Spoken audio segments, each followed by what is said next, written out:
പാറിയൻ ലോകം എന്നിലെന്തിലാവേ എൻ തുവൽ പോലെ കാറ്റിൽ വന്ന് നെഞ്ചിൽ തട്ടില്ല ജീവമേ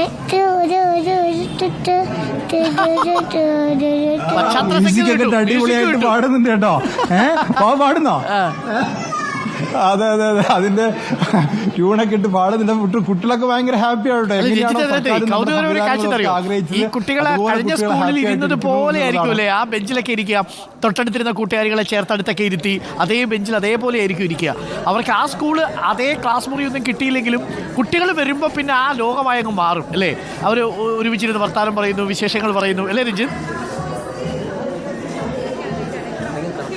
അതെ അതെ അതെ, നമുക്കിവിടെ കാണാൻ പറ്റുന്ന അവർ കൂട്ടുകാരികളെ കിട്ടിയതിന് സന്തോഷത്തിൽ ഒരുമിച്ച് നിർത്തുന്നു, ഒരുമിച്ചിരിക്കുന്നു.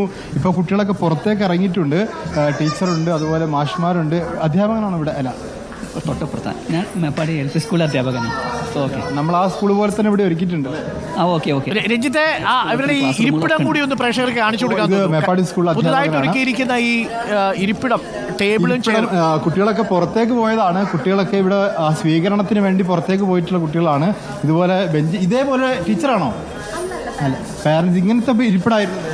അതെ, അവിടുത്തെ ഇരിപ്പിടം പോലെ അതെ അതെ, ആ സ്കൂൾ പോലെ തന്നെ ആക്കിയിട്ടുണ്ട്. എല്ലാ സൗകര്യങ്ങളും. എവിടെ ഇപ്പൊ താമസം? ഇപ്പൊ മേപ്പാടി KV റോഡ് അടുത്താണല്ലേ? അവളെ ക്ലാസ് നോക്കിയിട്ട് ഇവിടെ എടുത്തതാണ് വീട്. സ്കൂളിലേക്ക് വരാൻ? ആ വരാൻ വേണ്ടി. മദ്രസ സ്കൂളൊക്കെ അടുത്തായതുകൊണ്ട് ഓക്കെ ആയോ? ആയി വരുന്നേ. അപ്പോൾ അവിടുത്തെ അതേപോലത്തെ ക്ലാസ് റൂമും അതേപോലത്തെ ബെഞ്ചും ഡെസ്കും ഒക്കെ ഒരുക്കിയിട്ടുണ്ട്. മുണ്ടക്കൈ LP സ്കൂൾ എങ്ങനെയായിരുന്നോ അത് തീർച്ചയായിട്ടും അതുപോലെ ഒരുക്കിയെടുത്ത് ആ കുട്ടികളെ മനസ്സ് അതുപോലെ തന്നെ കൊണ്ടുപോകാനുള്ള ഒരു ഒരുക്കത്തിൽ ആണ്. ഇതിപ്പോൾ എനിക്ക് തോന്നുന്നു 1-ാം ക്ലാസ് ആണെന്ന് തോന്നുന്നു ഈ ക്ലാസ് റൂമും. അപ്പുറത്ത് 2-ാം ക്ലാസ് ഉണ്ട്. അങ്ങനെ മുഴുവൻ ക്ലാസ്സുകളും ഇവിടുത്തെ മുണ്ടക്കൈ LP സ്കൂളിലെ 61 കുട്ടികളുണ്ട്. ഈ 61 കുട്ടികളും ഇങ്ങോട്ട് എത്തുന്നു എന്നാണ് നമുക്ക് മനസ്സിലാക്കാൻ സാധിക്കുന്നത്. ഏതായാലും വിദ്യാഭ്യാസ മന്ത്രി അല്പസമയത്തിനകം ഇവരെ സ്വീകരിക്കാൻ വേണ്ടി ഇവിടേക്ക് എത്തുന്നു. ഒരു ചെറിയ ഘോഷയാത്ര പോലെ സന്തോഷമുള്ള കാഴ്ച, ഇടവേളയുടെ തോന്നാത്ത വിധം സന്തോഷമുള്ള കാഴ്ചകളാണ് നമുക്ക് മേപ്പാടിയിൽ നിന്ന് വന്നുകൊണ്ടിരിക്കുന്നത്.